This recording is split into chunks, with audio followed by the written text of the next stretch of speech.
Madam, ತಾವು ತಮ್ಮ ಬಾಲ್ಯ ಜೀವನದ ಬಗ್ಗೆ ತಿಳಿಸಿದ್ರಿ, ಸಂತೋಷ. ತಮ್ಮ ಶಿಕ್ಷಣ ಹೇಗೆ ನಡೀತು? ಶಿಕ್ಷಣಕ್ಕೆ ಯಾವ ರೀತಿ ಪ್ರೋತ್ಸಾಹ ಸಿಕ್ತು ತಮ್ಮ ಕುಟುಂಬದಲ್ಲಿ? ತಮ್ಮ ಶಿಕ್ಷಣವನ್ನ ಯಾವ ರೀತಿ ತಾವು ಮುಂದುವರಿಸಿದ್ರಿ ಅನ್ನೋದ್ರ ಬಗ್ಗೆ ಎರಡು ಮಾತಾಡಿ. ನಮಗೆ ಶಿಕ್ಷಣ, ನಮ್ಮಪ್ಪ ಹೇಳ್ತಿದ್ರು, ಹೆಣ್ಣು ಮಕ್ಕಳಿಗೆ ಎಷ್ಟು ಶಿಕ್ಷಣ ಇರಬೇಕು ಅಂದರೆ ಗಂಡ ಬರೆದಂತಹ ಪತ್ರ ಅವಳಿಗೆ ಓದಕ್ಕೆ ಬಂದಿರಬೇಕು. ಇಲ್ಲ ಅಂದರೆ ಇವಳಿಗೆ ಗಂಡ ಮಿಲ್ಟ್ರಿ, ಆ ಕಡೆ ಉತ್ತರ ಕರ್ನಾಟಕ ಎಲ್ಲ ಮಿಲ್ಟ್ರಿಗೆ ಹೋಗೋದು ಜಾಸ್ತಿ ಅಲ್ಲ, ತಾಯಿ ಮಕ್ಕಳು ಮಿಲ್ಟ್ರಿ ಹಿಡಿದಿರೋದು ಜಾಸ್ತಿ. ದೇಶಭಕ್ತಿಗೂ ಆರ್ಥಿಕ ಸಮಸ್ಯೆಗೂ ಎಂಥ ಒಂದು ಲಿಂಕ್ ಇದೆ ನೋಡಿ. ಅಲ್ಲಿ ಬಡತನ ಇದೆ, ಬರ ಇದೆ. ಹೈದರಾಬಾದ್ ಕರ್ನಾಟಕ ವ್ಯಾಪ್ತಿಯಲ್ಲಿ ಅಲ್ಲಿಯ ಮಕ್ಕಳೆಲ್ಲ ಹೆಚ್ಚಾಗಿ ಮಿಲ್ಟ್ರಿಗೆ ಹೋಗ್ತಿದ್ರು.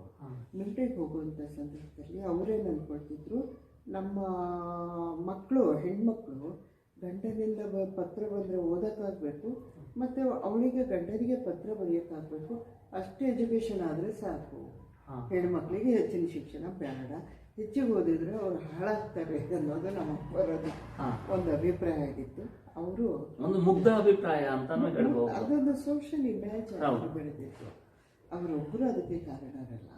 ಇಂತಹ ಸಂದರ್ಭದಲ್ಲಿ ಅವರು 7ನೇ ಕ್ಲಾಸ್ ಓದಿದ್ರೆ ಸಾಕು ಅನ್ನೋದೊಂದು ತೀರ್ಮಾನಕ್ಕೆ ಬಂದರು. ನಾನೇನು ಮಾಡ್ತಿದ್ದೆ ಅಂತಂದರೆ, ಓದಬೇಕು ಅಂತಂದ್ರೆ ತುಂಬ ತಹತಃ ನನಗೆ ಎಷ್ಟು ಒಳ್ಳೆಯ ಒಂದು ಹೆಸರು ಮಾಡಿದ್ದೆ ಓದಿನಲ್ಲಿ. ಎಲ್ಲರೂ ಮುಸ್ಲಿಂ ಹುಡುಗಿ ಆದರೂ ಕನ್ನಡ ಎಷ್ಟು ಚಂದ ಓದ್ತಾಳೆ ಅಂತ ಮೇಷ್ಟ್ರುಗಳು ಎದ್ದು ನಿಲ್ಲಿಸಿ ಪಾಠ ಓದಿಸೋದು. ಆಮೇಲೆ ಉಚ್ಚಾರಣೆ ಅವಾಗ ಎಲ್ಲನೂ ಅಲ್ಲೇ ಮುಗಿದ್ರು ಸರ್. ಡಿಗ್ರಿವರೆಗೂ ಅಲ್ಲೇ ಮುಗಿಸ್ದೆ. ಆಮೇಲೆ MA ಮೈಸೂರು ಯೂನಿವರ್ಸಿಟಿ, ಆಮೇಲೆ ಡಿಲಿಟ್ಟು ಹಂಪಿ ಯೂನಿವರ್ಸಿಟಿಯಿಂದ ಮಾಡಿದೆ. ನಾನು ಇದು ಓದಿದ್ದು ಅಲ್ಲೇನೆ, ಗುಲ್ಬರ್ಗಾನೆ ಡಿಗ್ರಿವರೆಗೂ. ಮಹಾದೇವಿ ಕನ್ಯಾ ಶಾಲೆಯಲ್ಲಿ ಹೈಸ್ಕೂಲ್ ಆಯಿತು. ಈ ಖರ್ಗೆಯವ್ರದ್ದು ನಾಟಶಾಲೆ ಅಂತಿತ್ತು, ಅಲ್ಲಿ 7ನೇವರೆಗೂ ಓದಿದೆ. 8ನೇ ಕ್ಲಾಸಿಂದ SLC ಮಹಾದೇವಿ ಕನ್ಯಾ ಶಾಲೆ, ಅಲ್ಲಿ ಶರಣಬಸಪ್ಪ ಅವ್ರದ್ದು ಇದೆ. ಅಲ್ಲಿ ಗೋದುತಾಯಿ ಮಹಿಳಾ ಕಾಲೇಜ್ ಅಂತ ಒಂದು ಮಹಿಳಾ ಕಾಲೇಜಲ್ಲಿ ಡಿಗ್ರಿ ಮಾಡಿದೆ. ಈಗ ಹೀಗೆ ಮೈಸೂರು ಯೂನಿವರ್ಸಿಟಿ ಅದೆಲ್ಲ ಮಾಡಿಕೊಂಡು ಕೊನೆಗೆ ಇವಾಗ ಡಿಲಿಟ್ವರೆಗೂ ಓದಿದೆ. ಅದು ಓದಬೇಕಾದ್ರೆ ಎಂತಹ ಸಂಕಷ್ಟಗಳು ಬಂದು ಅಂದರೆ, ನಮಗೆ ಅಷ್ಟು ನಮ್ಮಪ್ಪ ಅಣ್ಣನಿಗೆ 3,000 ಡೊನೇಷನ್ ಕೊಟ್ಟು ಡಿಪ್ಲೊಮಾಗೆ ಕಳಿಸೋದು. ನಿನಗೆ ಓದು ಸಾಕು, 7 ಆಯಿತು ಬಿಟ್ಬಿಡು ಅಂತ. ಮೇಷ್ಟ್ರುಗಳು ಬಂದು ಹೇಳಿದರು, ಓಣನ್ ಮೇಷ್ಟ್ರುಗಳು ಹೇಳಿದರು, ಚೆನ್ನಾಗಿ ಓದ್ತಾಳೆ ಹೋಗಲಿ ಅಂತ. ಇಲ್ಲ ಸಾಕು ಸಾಕು ಅಂತ. ಕೊನೆಗೆ ಊಟ ಬಿಟ್ಟೆ, ಹಠ ಮಾಡಿದೆ, ಸ್ಟ್ರೈಕ್ ಮಾಡಿದೆ, ಯಾವುದೂ ಪ್ರಭಾವ ಬೀರಲಿಲ್ಲ. ಓದಲೇಬೇಕು ಅಂತ ನನ್ನ ಹಠ. ಮುಸ್ಲಿಂ ಮಹಿಳೆಯರು ಅಷ್ಟು ಓದೋದು ಸರಿಯಲ್ಲ ಅಂತ. ಒಟ್ಟಲ್ಲಿ ಅವರಿಗೆ ಹೆಣ್ಮಕ್ಳು ಓದಬೇಡ, ಹಿಂದೆ ಎಲ್ಲ ಸಮುದಾಯದಲ್ಲೂ ಇತ್ತು, ಸಹಜವಾಗಿ ಎಲ್ಲ ಸಮುದಾಯದಲ್ಲಿತ್ತು. ನಮ್ಮ ಅಪ್ಪನ ಹತ್ರ ಅದಿತ್ತು. ಅಮ್ಮ ಇದು ಯಾಕೋ ತುಂಬಾ ಹಠ ಮಾಡ್ತಾಳಲ್ಲ ಅಂತ ಅಂದ್ಕೊಂಡು ಅವರು ಮುಕ್ತವಾಗಿ ನೋಡ್ತಾ ಇದ್ರು. ಆ ಸಂದರ್ಭದಲ್ಲಿ ನಾನು ತಗೊಂಡ ತೀರ್ಮಾನ ಏನಂದರೆ, 1 ವರ್ಷ ಬಿಡಿಸ್ಕೂಡಿಸಿದ್ರು ಮನೆಯಲ್ಲೇ. ಇಷ್ಟು ನೊಂದುಕೊಂಡೆ ಅಂದರೆ ಮೌನಿಯಾಗಿಬಿಟ್ಟೆ ನಾನು. ಮಾತು ಕಡಿಮೆ, ಆಟ ಕಡಿಮೆ, ಯಾವಾಗಲೂ ನಾನು ಓದಬೇಕು. ಯಾಕೆ ಬಿಡಿಸಿದ್ರು ನನಗೆ? ಮನಸ್ಸಿನೊಳಗೆ ಓದುವ ಸಂಕಟ ಅಂದರೆ ಸಂಕಟಗಳು. ಕೊನೆಗೆ 2ನೇ ವರ್ಷಕ್ಕೆ ಏನು ಮಾಡಿದೆ, ನಾನು ಓದಲೇಬೇಕು, ಏನಾದರೂ ಆಗಲಿ ಓದ್ತೀನಿ ಅಂತ ಹಠ ಹಿಡಿದೆ. ನಮ್ಮಪ್ಪ ನಾನು ಫೀಸ್ ಕೊಡಲ್ಲ, ಅದು ಹೆಂಗೆ ಓದ್ತೀಯ ಓದು ಅಂತ ಅವರು ಚಾಲೆಂಜ್ ಮಾಡಿದ್ರು. ಕೊಡದೇ ಇದ್ರು, ಹೋಗಪ್ಪ ಬಟ್ಟೆ ಹೊಲಿತೀನಿ, ಫೀಸಿಗೆ ನಾನು ದುಡ್ಡು ಹೊಂದಿಸ್ಕೊತೀನಿ ಅಂತಂದು ಬಟ್ಟೆ ಹೊಲಿದು ದಿಂಡು ಹಾಕೋದು, ಕುಬ್ಸ ಹೊಲಿಯೋದು. ಅವಾಗ ಅಜ್ಜಿ ಅಂದ್ರು ಕುಬ್ಸ ಉಟ್ಕೊತಿದ್ರು. ಹಿಂಗೆ ಬಟನ್ ಏನು ಇರ್ತಿದ್ರು, ಒಂದು ಗಂಟು ಹಾಕಿ ಕುಬ್ಸ ಉಟ್ಕೊತಿದ್ರು. ಆ ಕಡೆ ಎಲ್ಲ ಹಂಗೆ ಉಟ್ಕೊತಾರೆ ಅಜ್ಜಿ ಅಂದ್ರು. ಅದು ಹರಿದ ಸೀರೆಗಳಿಗೆ ಮತ್ತೆ ದಿಂಡು ಹಾಕೋದು ಅಂತಾರೆ. ಆ ಹರಿದ ಪಾರ್ಟ್ ತೆಗೆದು ಮತ್ತೆ ಜೋಡಿಸಿ ಹೊಲಿಯೋದಿರ್ತದಲ್ಲ, ಹಾಗೆ ಹೊಲಿದು ಕೊಟ್ಟರೆ 8 ಅಣೆ 4 ಅಣೆ ಹಾಕ್ಕೊಡೋದು. ಅವೆಲ್ಲ ಜೋಡಿಸಿ ನಾನು ಫೀಸಿಗೆ ಹೊಂದಿಸ್ತಿದ್ದೆ. ಫ್ರೀಶಿಪ್ಪು ಸ್ಕಾಲರ್ಶಿಪ್ ಬರೋದು. ಅದ್ರ ಮೂಲಕ ನನಗೆ ಓದು ಕಷ್ಟ ಆಗಲಿಲ್ಲ ಸರ್. ಅಂದರೆ ಹೋರಾಟದ ಬದುಕು. ಮಷೀನ್ ಇದೆಯಲ್ಲ, ಹೊಲಿಗೆ ಮಷೀನು, ನನಗೆ ಭಾಳ ಕೋಆಪರೇಟ್ ಮಾಡಿತು. ನಿಮ್ಮ ಬೆನ್ನೆಲುಬಾಗಿ ಹೊಲಿಗೆ ಯಂತ್ರ ನಿಮಗೆ ನಿಂತಿದೆ ಅಂತಾನೆ ಹೇಳ್ಬೋದು. ಆ ಶಿಕ್ಷಣ ಎನ್ನುವಂಥದ್ದು ಗುಲ್ಬರ್ಗಾದಲ್ಲಿ ಪ್ರಾರಂಭವಾಗಿ ಮೈಸೂರು ವಿಶ್ವವಿದ್ಯಾಲಯದಲ್ಲಿ ತಾವು ಸ್ನಾತಕೋತ್ತರ ಪದವಿಯನ್ನು ಪಡೆದು ಹಂಪಿ ವಿಶ್ವವಿದ್ಯಾಲಯದಲ್ಲಿ ಡಿಲೀಟನ್ನು ಪಡೆಯುವವರೆಗೂ ನಿರಂತರವಾಗಿ ನಡೆದು ಬಂದಿದೆ. ಹೌದು. ಹಾಗಾಗಿ ನಿಮ್ಮ ಶಿಕ್ಷಣ ಪಡೀಲಿಕ್ಕೂ ಕೂಡ ಅನೇಕ ಅಡೆತಡೆಗಳಾದರೂ ಕೂಡ ನಿಮ್ಮ ಒಂದು ಬಯಕೆ, ಆ ಹೆಬ್ಬಯಕೆ ಅಂತಲೇ ಹೇಳ್ಬೋದು, ನೀವು ಅದನ್ನು ಪೂರೈಸ್ಕೊಳ್ಳಿಕ್ಕೆ ಶಿಕ್ಷಣವನ್ನು ಕಲ್ತರೇ ನನಗೆ ಮುಂದೆ ಏನಾದರೂ ಒಂದಷ್ಟು ಸಾಧನೆಯನ್ನು ಮಾಡಲಿಕ್ಕೆ ಆಗ್ತದೆ ಅಂತೇಳಿ ತಾವು ಪ್ರಯತ್ನಿಸಿದ್ದಕ್ಕೆ ಈ ದಿನ ಕನ್ನಡ ಸಾಹಿತ್ಯದಲ್ಲಿ ಭಾಳಷ್ಟು ಗಟ್ಟಿ ಧ್ವನಿಯಾಗಿ ತಾವು ಗುರುತಿಸ್ಕೊಳ್ತಾ ಇದ್ದೀರಾ ಅಂತಾದರೂ ನಾನು ಭಾವಿಸಿದ್ದೀನಿ ಮೇಡಮ್. ಧನ್ಯವಾದಗಳು ಮೇಡಮ್. ಮೇಡಮ್, ತಾವು ಕನ್ನಡ ಸಾಹಿತ್ಯದಲ್ಲಿ ಬಹುಮುಖ್ಯವಾಗಿ ಹೊಸಗನ್ನಡ ಸಾಹಿತ್ಯದಲ್ಲಿ ನವೋದಯ, ಪ್ರಗತಿಶೀಲ, ನವ್ಯದ ನಂತರ ಬಂದಂತಹ 1960-70 ದಶಕದಲ್ಲಿ ಕಾಣಿಸ್ಕೊಂಡಂತಹ ದಲಿತ ಮತ್ತು ಬಂಡಾಯ ಸಾಹಿತ್ಯದಲ್ಲಿ ತಾವು ಹೆಚ್ಚು ಪ್ರಖರವಾಗಿ ಕಾಣಿಸ್ಕೊಂಡ್ರಿ. ಅದರಲ್ಲೂ ವಿಶೇಷವಾಗಿ 1970 ದಶಕದಲ್ಲಿ ಅಂದರೆ ಬಂಡಾಯ ಸಾಹಿತ್ಯ ಸಮ್ಮೇಳನದಲ್ಲಿ ತಾವು ಸಮ್ಮೇಳನದ ಸಮಯದಲ್ಲಿ ಕರ್ನಾಟಕದಲ್ಲಿ ಒಂದು ದೊಡ್ಡ ಹೋರಾಟವೇ ನಡೀತು. ಧರ್ಮಸ್ಥಳದಲ್ಲಿ ನಡೆದ ಕನ್ನಡ ಸಾಹಿತ್ಯ ಸಮ್ಮೇಳನದ ಅನಂತರದಲ್ಲಿ ಪರ್ಯಾಯವಾಗಿ ನಡೆದಂತಹ ಬಂಡಾಯ ಸಾಹಿತ್ಯ ಸಮ್ಮೇಳನ 1979 ಬೆಂಗಳೂರಿನಲ್ಲಿ ನಡೀತು. ಬರಗೂರು ರಾಮಚಂದ್ರಪ್ಪನವರ ಅಧ್ಯಕ್ಷತೆಯಲ್ಲಿ. ಆ ಸಂದರ್ಭದಲ್ಲಿ ತಾವು ಬಂಡಾಯ ಸಾಹಿತ್ಯ ಸಂಘಟನೆಯನ್ನು ಬಹಳಷ್ಟು ಗಟ್ಟಿಯಾಗಿ ಕಟ್ಟಬೇಕು ಅಂತೇಳಿ ಬೆನ್ನೆಲುಬಾಗಿ ನಿಂತ್ರಿ. ಆ ಒಂದು ಹೋರಾಟ ತಮ್ಮ ಸಾಹಿತ್ಯದ ಜೊತೆಗೆ ಹೇಗೆ ಬೆಳೆದು ಬಂತು? ಹೋರಾಟಗಳು, ಬದುಕಿನೊಂದಿಗೆ ಸೆಣಸಾಟಗಳು, ಜೊತೆಗೆ ಸಾಹಿತ್ಯಿಕ ಹೋರಾಟಗಳು, ಈ ಹಂತವಾಗಿ ನಮ್ಮ ಬದುಕಿನಲ್ಲಿ ಬಂದಂತಹ ಬದಲಾವಣೆಗಳು ಮತ್ತು ಸಮಾಜದಲ್ಲಿ ಆದಂತಹ ಅನೇಕ ಬದಲಾವಣೆಗಳು ನಮ್ಮ ಸಾಹಿತ್ಯಿಕ ನಿಲುವುಗಳಿಗೆ, ಹೋರಾಟಗಳಿಗೆ ಬೆನ್ನೆಲುಬಾಗಿದ್ದಾವೆ ಹೊರತು ಈ ಬಂಡಾಯ ಅನ್ನೋದು ಹಿಂದಿನ ಕಾಲದಿಂದಲೂ ಇತ್ತು. ಆದರೆ ಅದಕ್ಕೊಂದು ಸರಿಯಾದ ವೇದಿಕೆ ಅನ್ನೋದಿರಲಿಲ್ಲ. ಅದು ಒಂದು ವೇದಿಕೆ 1979 ಹುಟ್ಕೊಂಡಾಗ ನಾವೆಲ್ಲ ಅದ್ರ ಜೊತೆಗಿದ್ವಿ. ಆವಾಗೇ ನಾವು ಮಡಿತಾ ಇರೋ ಸಣ್ಣ ಮೊಳಕೆಗಳು. ಅವಾಗ ನಾನು ಡಿಗ್ರಿ ಓದ್ತಾ ಇದ್ದೆ. ಬಂಡಾಯ ಸಾಹಿತ್ಯಕ್ಕೆ ಬಂದೆ. ಸಾಹಿತ್ಯ ಸಂಘಟನೆಯ ಗುಲ್ಬರ್ಗ ಜಿಲ್ಲಾ ಸಂಚಾಲಕಿ ಆದೆ. ಆಮೇಲೆ ಅವಾಗ ವರ್ಕಿಂಗ್ ವುಮೆನ್ಸ್ ಕೋಆರ್ಡಿನೇಷನ್ ಕಮಿಟಿ ಅಂತಿತ್ತು,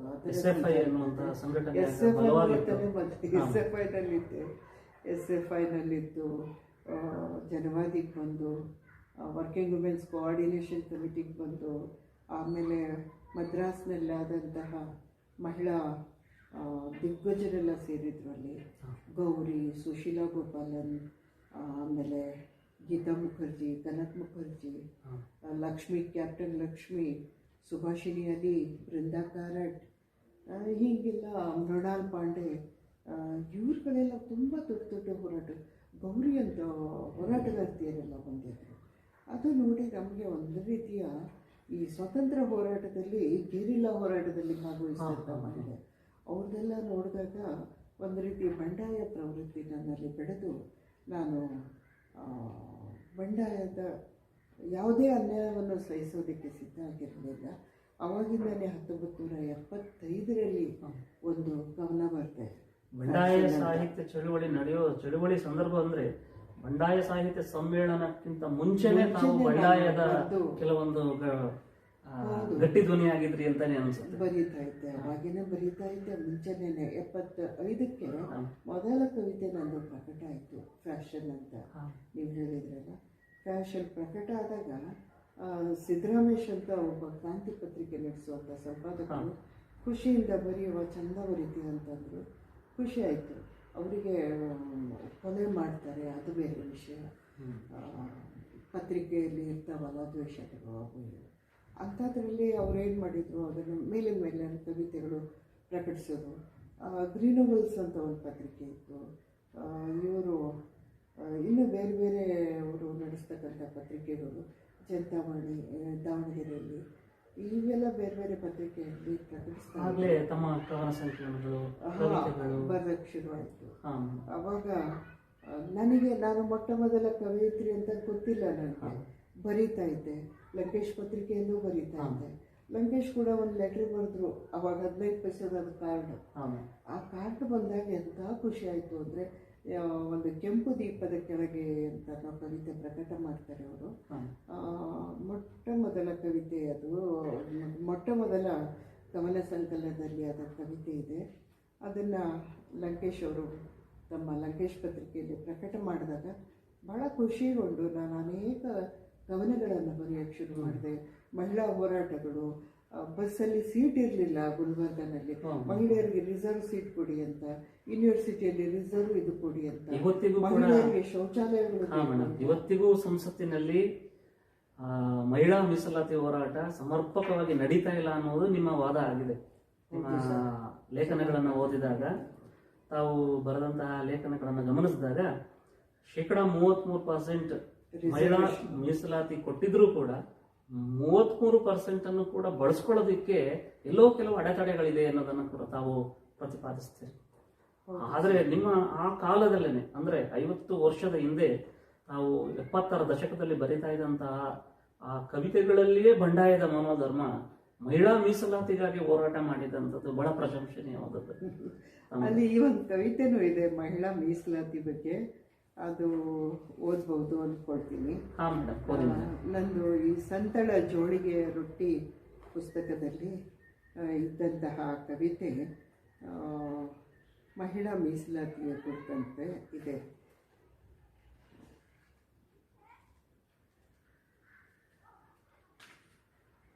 ಅಂದರೆ ಇದು ತುಂಬ ಹಿಂದೆ ಬರೆದಿರೋದಲ್ಲ, ಈ ಮೀಸಲಾತಿಯ ಬೇರೆ ಬೇರೆ ಹಂತಗಳು ದಾಟ್ಕೊಂಡು ಬರ್ತಾ ಇದ್ದೀವಿ. ಸೀತೆಯ ವನವಾಸ ಅಂತ.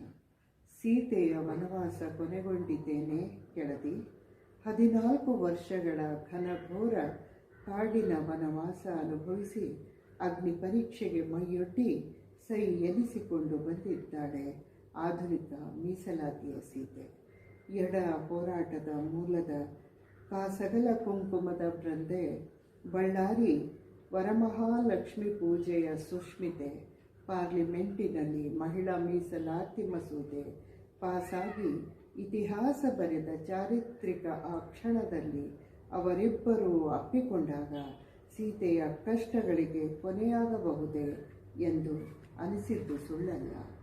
ಅಂತಃಪುರದಿಂದ ಅಂಗಳಕ್ಕೆ ಕಾಲಿಟ್ಟು ಹೊಸಿಲು ದಾಟಿ ಬಿಸಿಲಿಗೆ ಮುಖಮಡ್ಡಿ ಅಧಿಕಾರದ ಗದ್ದುಗೆಯಲ್ಲಿ ಕುಳಿತು ಒಮ್ಮೆ ದೂರದ ತನಕ ಗತಿಸಿದ ದಾರಿ ವೀಕ್ಷಿಸಿದಾಗ ಹೋರಾಟದ ಸಾಕ್ಷಾತ್ಕಾರ, ಹೊಸ ಗಾಳಿ ಬೆಳಕಿನ ವಿಸ್ತಾರ, ಹೊಸ ಕ್ರಾಂತಿಗೆ ಹಾದಿಯಾಗಬಹುದೇ. ಆಗ 33% ಮೀಸಲಾತಿ ಬಿಲ್ಲು ರಾಜ್ಯಸಭೆಯಲ್ಲಿ ಪಾಸ್ ಆಗುತ್ತೆ. ಅವಾಗ ಪ್ರತಿಭಾ ಪಾಟೀಲ್ರು ಅಧ್ಯಕ್ಷರಾಗಿ, ಕಾಂಗ್ರೆಸ್ಸಿನ ರಾಷ್ಟ್ರದ ಅಧ್ಯಕ್ಷರಾಗಿ, ಸೋನಿಯಾ ಗಾಂಧಿಯವರು ಪಕ್ಷದ ಅಧ್ಯಕ್ಷರಾಗಿ ಕಾಂಗ್ರೆಸ್ ಪಕ್ಷಕ್ಕೆ ಇದ್ದರು. ಈ ಅಪೋಸಿಷನ್ನಲ್ಲಿರ್ತಕ್ಕಂಥವರು ಬೃಂದಾ ಕಾರಟ್, ಆಮೇಲೆ ಸುಷ್ಮಾ ಸ್ವರಾಜ್ ಇಬ್ಬರು ಸೈದ್ಧಾಂತಿಕ ಭಿನ್ನತೆ ಇದ್ದರು. ಪಾರ್ಲಿಮೆಂಟಲ್ಲಿ ಈ ಮಸೂದೆ ಪಾಸಾದಾಗ ಇಬ್ಬರು ಅಪ್ಕೊಳ್ತಾರೆ. ಇಂದಿಗೂ ಅದು ಪಾಸಾಗಿಲ್ಲ, ಅದು ಬೇರೆ ವಿಷಯ. ಆದರೆ ಮಹಿಳಾ ಮೀಸಲಾತಿ ಬಿಲ್ಲುಗೆ ಇವಾಗ 25 ವರ್ಷ ಆಗ್ತಾ ಇದೆ. ಇಷ್ಟು ದೀರ್ಘವಾಗಿ ಕೊಳೆ ಹಾಕಿದ ಯಾವ ಬಿಲ್ಲುಗಳೂ ಇಲ್ಲ. ತಕ್ಷಣದಲ್ಲಿ ನೋಡಿ, ಈ ಕಾರ್ಮಿಕರದು, ವಲಸೆ ಕಾರ್ಮಿಕರದು, CAAದು ಎಷ್ಟೇ ವಿರೋಧ ಇರಲಿ, ಜನವಿರೋಧಿಯಾದಂಥ ಕಾನೂನುಗಳು ಪಾಸ್ ಆಗ್ತಾ ಇರುವಂತಹ ಕಾಲ ಸಂದರ್ಭ ಇದು. ನನ್ನ ಮೊಟ್ಟ ಮೊದಲನೆಯ ಕವನ ಸಂಕಲನ ಬಿಡುಗಡೆಯ ಕವನಗಳು ಅಂತ ಬರೆದೆ. ಅದರ ನಂತರ ಇವರು ಕನ್ನಡ ಸಾಹಿತ್ಯ ಸಮ್ಮೇಳನದವರು ಪ್ರಕಟಿಸಿದರು ನೂರೆನ್ನಳ ಅಂತರಂತ. ಆಮೇಲೆ ಮುಮ್ತಾಜಳ ಮಹಲನ ನವಕರ್ನಾಟಕ ಪಬ್ಲಿಕೇಶನ್ ಅವರು ತಂದರು. ಪಾಂಚಾಲಿ ಅಂತ ಪುಸ್ತಕ, ಆಮೇಲೆ ವಿಮರ್ಶಾ ಕೃತಿ ಬಂಡಾಯ ಮುಸ್ಲಿಂ ಸಂವೇದನೆ ಅನ್ನೋದು, ಆಮೇಲೆ ಮಹಿಳೆ ಚಳುವಳಿ ಮತ್ತು ರಾಜಕಾರಣ ಅನ್ನೋಂಥದ್ದು. ಇಂಥವೆಲ್ಲ ಪುಸ್ತಕಗಳ ಜೊತೆಗೆ ನನ್ನ ಮುಸ್ಲಿಂ ಮಹಿಳಾ ಸಂವೇದನೆ ಅಂತಕ್ಕಂತಹ ಡಿಲಿಟ್ ಪದವಿಗೆ ಸಲ್ಲಿಸಿದಂತಹ ಒಂದು ಮಹಾಪ್ರಬಂಧ ಈ ಪುಸ್ತಕ. ಪರಿಷತ್ತಿಗೆ ಕಾವ್ಯ ಸಂಪಾದನೆಯನ್ನು ಮಾಡಿಕೊಟ್ಟದ್ದು ಹೊಸ ಶತಮಾನದ ಕಾವ್ಯ ಅಂತ. ಇಂಥವೆಲ್ಲ ಕವನಗಳ ಜೊತೆಗೆ ಕಾವ್ಯ, ವಿಮರ್ಶೆ, ಬರಹ, ಕಥೆಗಳು ಸಹ ಅನೇಕ ಬಂದಿವೆ. ಅವು ಇದರಲ್ಲಿ ಪ್ರಕಟ ಆಗಿದ್ದಾವೆ. ಆಮೇಲೆ 9ನೇ ಕ್ಲಾಸಿಗೆ ಒಂದು ಕವನ ಇತ್ತು, ಮಾನವೀಯತೆ ಅಂತ. ಮಾನವೀಯತೆ ಅಂತಕ್ಕಂಥ ಈ ಕವನ ನಮ್ಮ ಹಂಸಲೇಖ ಅವರು ಸಾರೆಗಮ್ಮಪ್ಪ ಇದಕ್ಕೆ ಧ್ವನಿ ಹಾಕಿ ಹಾಡಿಸಿದಾಗ ತುಂಬ ಜನ ಅಂತೂ ಎಂಥ ಒಳ್ಳೆಯ ಸಾಹಿತ್ಯ ಇದೆ ಅಂತ ಹೇಳಿದ್ರಂತೆ ಹಂಸಲೇಖ ಅವರಿಗೆ. ಅವರು ವೇದಿಕೆಯಿಂದಲೇ ಒಂದು ನಮಸ್ಕಾರ ಹೇಳಿದರು. ಶರೀಫಾ ಅಂತಕ್ಕಂಥ ತಾಯಿಗೆ ನಾನು ನೋಡಿಲ್ಲ, ಆ ತಾಯಿಗೆ ನನ್ನ ಧನ್ಯವಾದಗಳು ಅಂತ ವೇದಿಕೆ ಮೇಲೆ ಹೇಳಿದಾಗ ನಾನು ತುಂಬ ಭಾವುಕಳಾಗಿ ಅದನ್ನು ಇದು ಮಾಡಿದೆ. ಆ ಹಾಡು ಬಹಳ ಚಂದ ಸಾರೆಗಮಪದಲ್ಲಿ ಅವರ ಮಕ್ಕಳು ಹಾಡಿದರು. ಇನ್ನೊಂದು ಇದಂದರೆ ಲೇಖಕಿಯರ ಸಂಘದವರು ಅವಳೇ ಅಂತಕ್ಕಂಥ ಒಂದು ಸಿ ಡಿಯನ್ನು ತಂದರು. ಆ ಸಿ ಡಿಯಲ್ಲಿ ಹೆಣ್ಣು ಬೇಕು ಬದುಕಿನಲ್ಲಿ ಅಂತಕ್ಕಂಥ ಒಂದು ಕವಿತೆನ ಅವರು ಹಾಡಾಗಿ ಅದ್ಭುತವಾಗಿ ಹಾಡಿದರು. ಅದು ಭ್ರೂಣ ಹತ್ಯೆಯ ಬಗ್ಗೆ ಇರ್ತಕ್ಕಂಥ ಒಂದಿದು.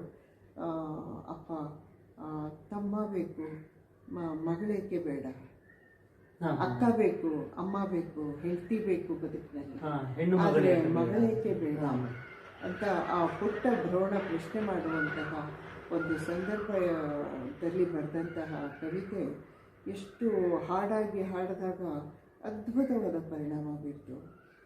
ಹಂಸಲೇಖ ಅವರು ಮಾಡಿದಂತಹ ಮಾನವೀಯತೆ ಕವಿತೆ, ಆಮೇಲೆ ಇನ್ನೂ ಕೆಲವು ಸಂಘ ಸಂಸ್ಥೆಯವರು ಬಹಳಷ್ಟು ಹಾಡುಗಳನ್ನು ಧ್ವನಿ ಸಂಯೋಜನೆ ಮಾಡಿ ಹಾಡಿದ್ದಾರೆ.